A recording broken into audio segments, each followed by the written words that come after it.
Hey, welcome to today's podcast, which is always dealing with the art and the science of discovery.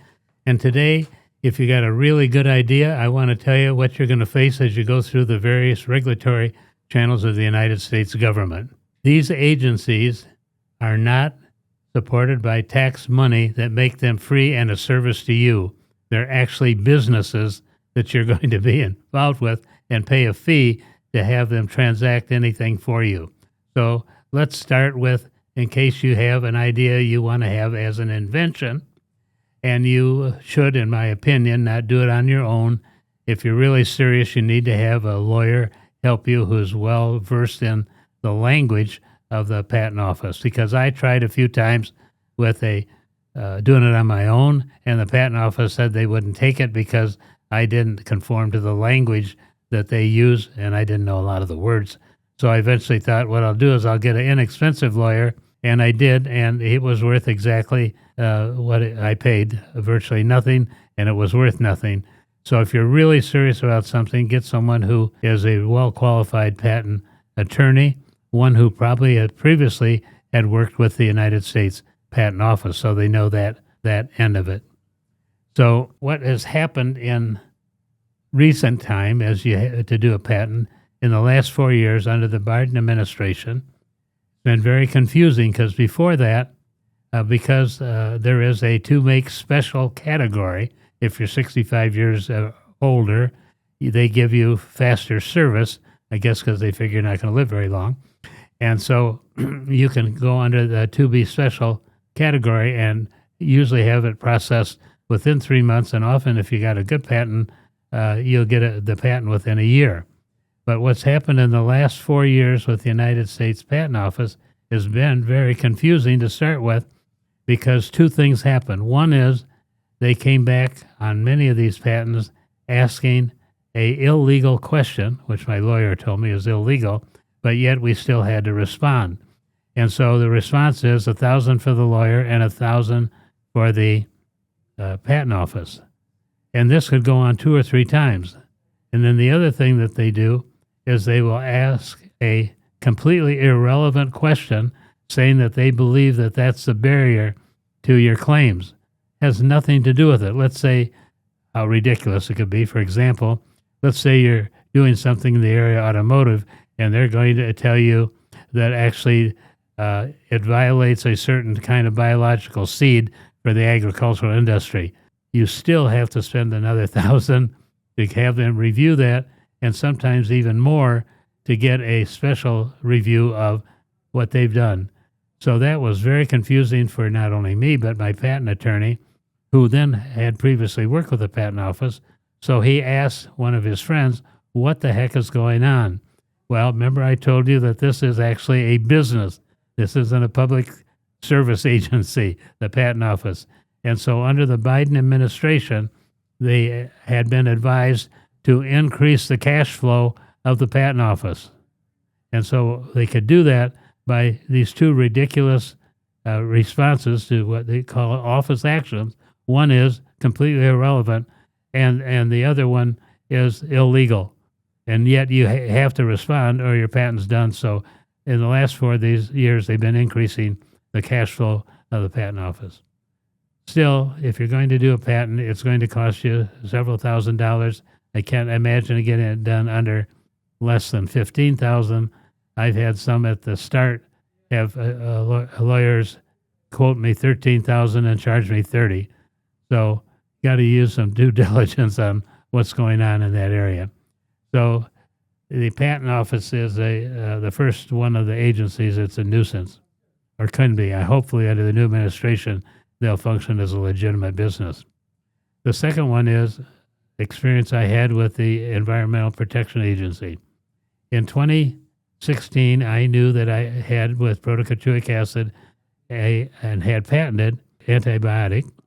And so I made an application for what I wanted to spray certain fomites, or like hard tabletops or walls or gowns or whatever, that could take care of any of the bacteria that might touch or hit it.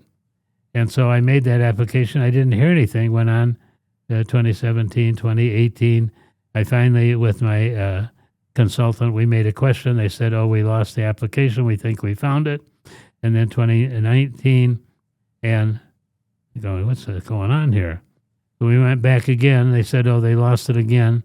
So then in 2020 and 2021, I went through several different procedures and still no action and no responses. So then I got myself another a consultant to help me, because the last one said he's done, not with me, but with the agency. So the next consultant told me, I think you're having a problem because when you apply for this, it only costs $2,000. And if a big pharma applies, they have to pay $400,000. So they don't want to spend any of their time on a $2,000 application when they can spend time on a $400,000 application. It's under the federal law that an individual pays less than a corporation. So I said, okay, fine. Well, let's go back for one last try. Wrote everything up, started all over again, and had a virtual meeting with them. And so I didn't understand a lot of the language back and forth between my consultant and the agency. And so after it was over, I called my consultant and I said, well, what is going on? And he said, no, you can apply again. They're not going to give any action, and they don't have to, and they're not going to. And they're claiming that they're understaffed, when in fact it probably is the fact they don't want to do business with a person paying $2,000 rather than $400,000. So then in 2021, after all those years, almost 6 years or more, I just gave up. It wasn't worth it, because I learned they're not going to do anything and they don't have to do anything. So now let's deal with the other agency, which would be the FDA, which you maybe are going to deal with if everything's going well. And so if you have something that has to go to the FDA, then you're going to know that it's going to cost you a minimum of $1 million to see if they accept your application. So at this point, you got to be pretty serious. If they accept your application, then on average, what you're looking at to get an FDA approval on a drug, that would be 4.5 years, $1 billion with a B, and a 15% chance of approval. So now you can see why drugs cost so much, that the barrier is so high in order to comply, the cost is so high, and the chance of getting it approved is very low. So when I faced that, I went, okay, that's not a possibility for me. And so I let that go. So then what are your opportunities? Well, what you got to know about, back to the patent office, everybody who applies for a U.S. patent has a 40% chance of getting that approved, which isn't too bad. But here's the bad news. The bad news is, of all the people who get an approved patent, 1% have any commercial value. So the vast majority of people that have patents have a plaque on the wall if they want to spend another $500 to get the plaque. I have over 100 U.S. patents. Most of them were fabulous ideas that went nowhere, but a few of them did very well, and so therefore I have above water on the amount of effort and time that I spent in order to get a patent. So I hope that this has helped you see, if you've got an idea, how you have to first have that idea on paper. You have to protect it. You have to have a functional prototype, and then you have to start thinking how you're going to go through all these agencies.